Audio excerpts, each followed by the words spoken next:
الحمد لله العلي الأجل الواحد الفرد القديم الأول. أشهد أن لا إله إلا الله وحده لا شريك له، وأشهد أن سيدنا محمدا عبده ورسوله لا نبي بعده.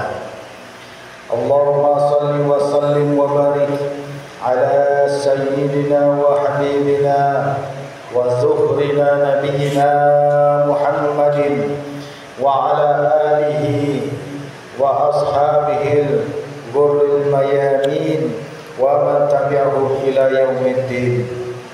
أما بعد، فيا عباد الله اتقوا الله حق تقاته ولا تموتن إلا وأنتم مسلمون. فقال الله تعالى في القرآن العظيم: نعوذ بالله من الشيطان الرجيم. يا أيها الناس اعبدوا ربكم الذي خلقكم والذين من قبلكم لعلكم تتقون. صدق الله العظيم. Ma'asyiral hadirun sidang Jumat rahimakumullah. Segala puja dan puji senantiasa kita haturkan kehadirat Allah Subhanahu wa taala yang telah melimpahkan rahmat dan karunia-Nya kepada kita bersama, sehingga dengan demikian kita kembali berkumpul dalam masjid yang mulia ini, Masjid Darul Ilmi SMA Boarding School Harau. Kita bersyukur kepada Allah atas nikmat ini sehingga kita bisa melaksanakan ibadah salat Jumat pada hari ini, Jumat tanggal 23 Mei 2025 Masehi, bertepatan dengan 25 Zulqa'dah 1446 Hijriah. Salawat dan salam marilah kita hadiahkan kepada junjungan kita Nabi besar Muhammad sallallahu alaihi wasallam. Khatib berwasiat kepada kita bersama, marilah senantiasa kita tingkatkan ketakwaan kita kepada Allah Subhanahu wa taala, dan hendaknya nanti ketika ajal mencabut nyawa, kita mati di dalam keadaan Islam yang sempurna, insya-Allah. Ma'asyiral hadirun rahimakumullah. Sekitar 15 hari lagi Idul Adha akan menjumpai kita, dan kita akan melaksanakan syariah kurban. Ada mungkin di antara sanak saudara kita yang pergi haji, mungkin sekarang beliau sudah sampai di sana, dan mungkin masih ada yang dalam perjalanan. Kita berdoa kepada Allah Subhanahu wa taala, semoga mereka di dalam keadaan sehat walafiat dan bisa kembali pulang mendapatkan haji yang mabrur, insyaallah. Dalam sebuah hadis yang disampaikan oleh seorang ulama muhadisin, beliau seorang ulama hadis yang bernama Abi Jamrah. Beliau membuat satu kitab mukhtasar, sebuah kitab ringkasan untuk beberapa hadis yang diambil dari kitab Imam Bukhari. Kemudian mukhtasarnya ini dihasyiah pula, diterangkan pula oleh seorang ulama namanya Muhammad bin Ali Asy-Syafi'i Asy-Shinwani. Dari kitab Asy-Shinwani inilah ada sebuah hadis nomor yang 41 yang diterangkan dari Abi Hurairah mengatakan, qala sab'atun, 7 yuzilluhumullahu fi zillihi yawma la zilla illa zilluhu. Ada 7 orang yang akan mendapat naungan nantinya pada hari yang tidak ada naungan kecuali hanya naungan Allah Subhanahu wa taala. Ada nanti di hari kiamat, ketika semua orang berkumpul Kemudian para petugas memberi payung kepada 7 kategori. Ketika itu panas terik sekali. Payung mencari orang-orang yang tertulis namanya. Di antara yang 7 itu hendaknya nanti termasuk kita yang ada hadir sekarang ini. Siapa itu yang 7? Di antaranya adalah Al-Imamul Adil, imam yang adil, pemimpin yang adil, bisa menimbang sama barek, tidak mengambil gadang ke awak, memberi kepada siapa yang membutuhkan, tiba diparui, tidak dikampihkan. Imamul Adil, pemimpin yang adil. InsyaAllah nanti akan dikejar sama malaikat dengan payung. Oh, ini orang yang harus dipayungi, kata malaikat. Dia termasuk imam yang adil. Itu belum lagi mendapat kitab di padang mahsyar. Sebelum proses itu datang, kita sudah dipayungi. Itu tandanya kita istimewa. Kemudian wasyabun nasya'a fi ibadati rabbih, yaitu pemuda yang rajin beribadah kepada Tuhannya. Mereka asyik beribadah. Salat 5 waktu berjamaah, zikirnya ada pula.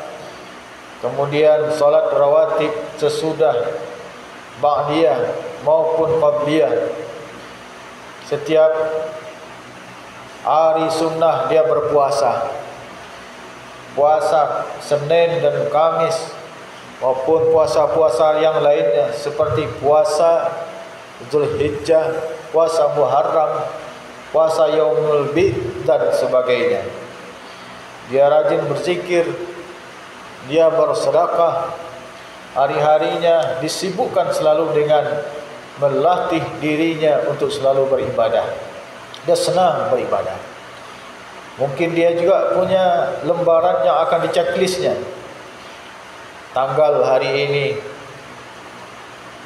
salat duhanya bagaimana, salat wajibnya bagaimana, sedekahnya, puasanya, diceklis semuanya. Begitulah dia asyiknya beribadah. Kemudian warajulun qalbuhu mu'allaqun bil masjid, seseorang yang hatinya terpaut selalu dengan masjid.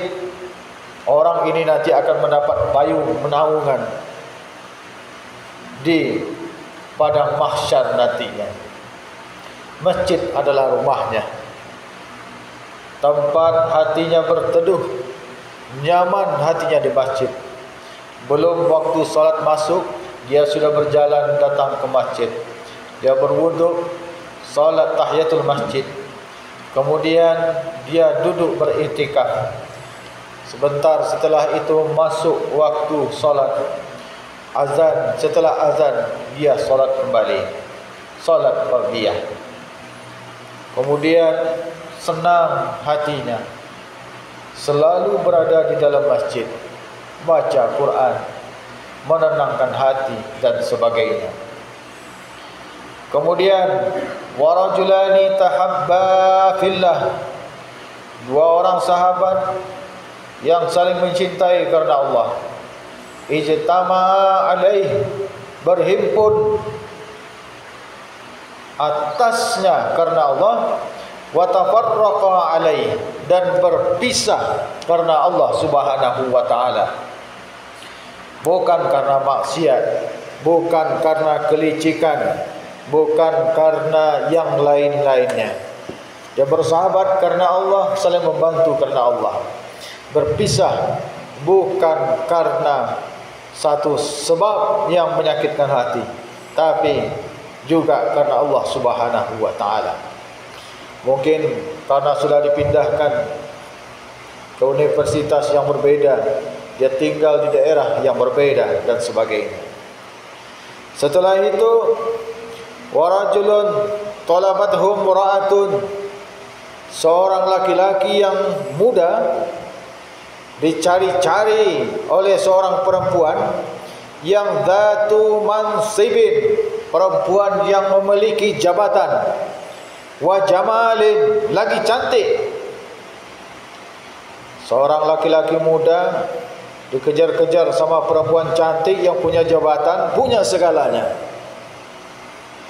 Faqala, pemuda itu berkata, inni akhafullahu rabbul alamin, saya takut kepada Allah, Tuhan sekalian alam. Maka orang lulus dari cobaan ini nantinya akan mendapat payung di hari akhirat nanti, insyaallah. Kemudian warajulun tasaddaqa bi sadaqatin akhfa, seseorang yang bersedekah dengan satu sedekah yang akhfa, yang tersembunyi, hatta la ta'lama, sehingga tidaklah mengetahui shimaluhu, tangan kirinya, madza tunfiqu, apa yang dinafkahkan, apa yang diinfakkan oleh yaminuhu, oleh tangan kanannya. Begitulah ibaratnya. Dia tidak suka menggembor-gemborkan, tidak suka dia ria, dia berinfak sembunyi-sembunyi. Bahkan tangan kirinya pun tidak tahu apa yang telah diinfakkan oleh tangan kanannya.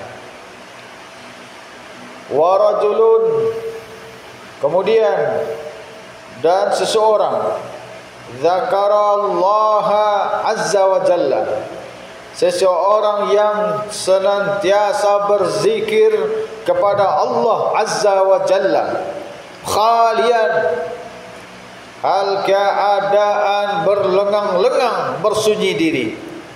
Fafadat ainahu, maka sembablah kedua matanya. Itu orang yang suka ke tempat-tempat sunyi, dia berkhalwat di situ, dia berlengang-lengang, selalu mengingat Allah Subhanahu wa taala. Dia membaca zikir di mulutnya, kemudian juga diiringi oleh hatinya dan juga fikirannya. Subhanallah, subhanallah, subhanallah.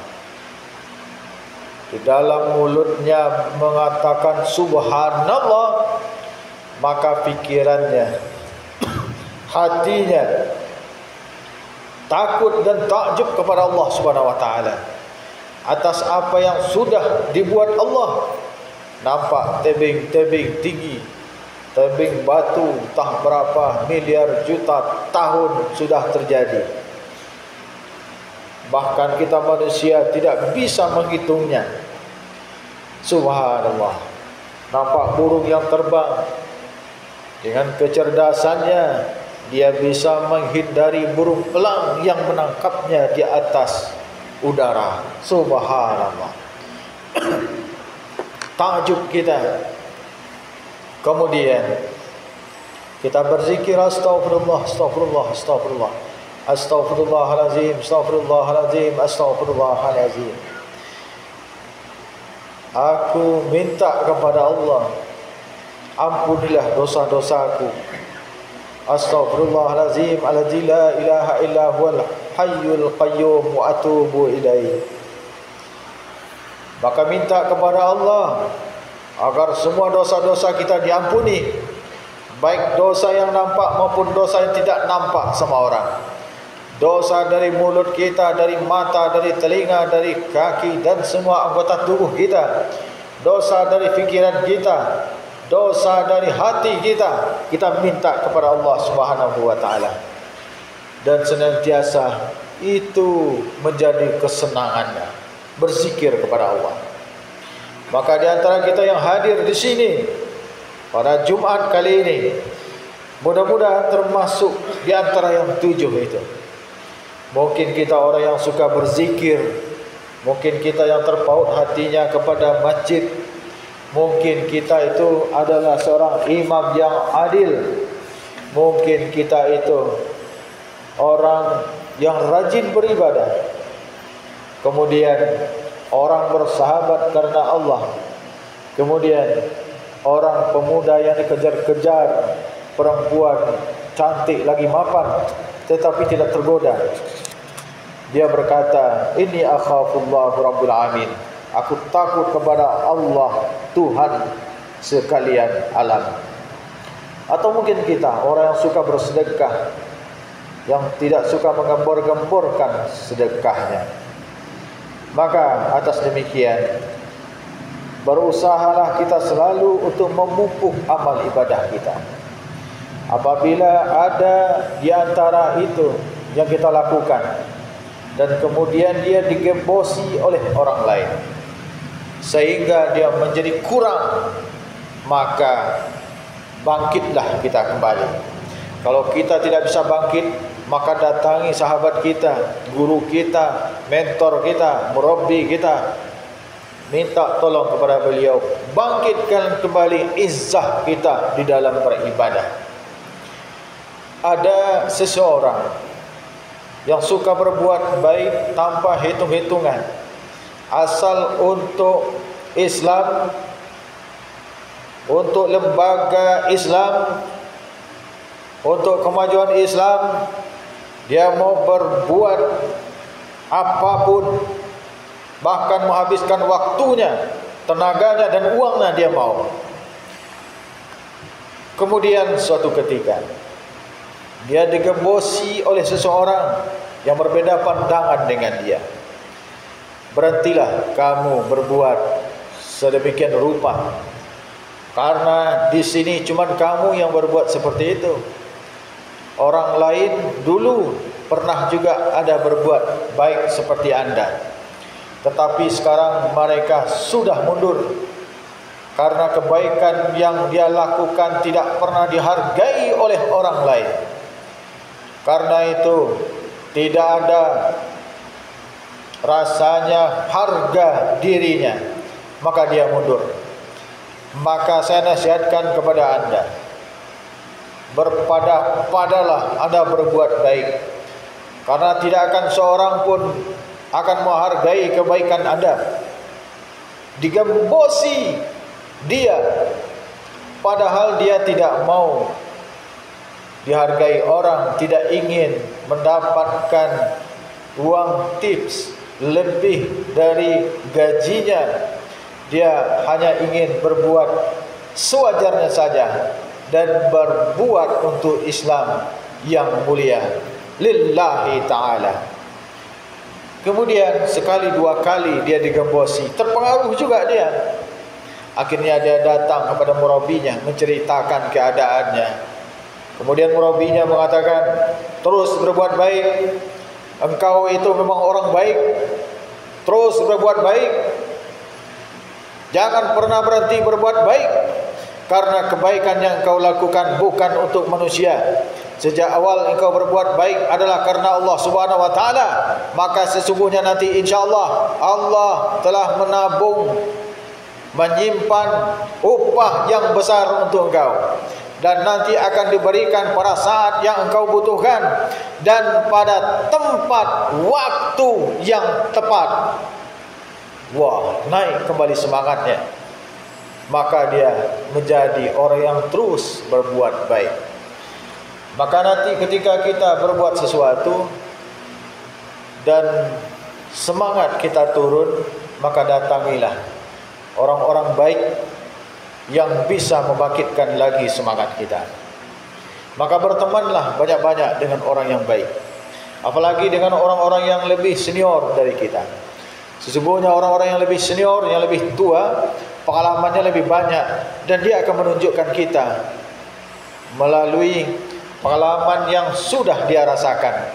Nanti insyaAllah kita akan menjadi baik. Ma'asyiral hadirun sidang Jumat rahimakumullah. Demikian saja khutbah singkat pada kesempatan kali ini. Mudah-mudahan berfaedah bagi kita bersama, terlebih-lebih bagi diri khatib sendiri. Barakallahu li wa lakum fil Qur'anil azim, wa nafa'ani wa iyyakum bima fihi wa dzikril hakim, wa taqabbalallahu minna wa minkum tilawatahu wa taqabbal ya karim.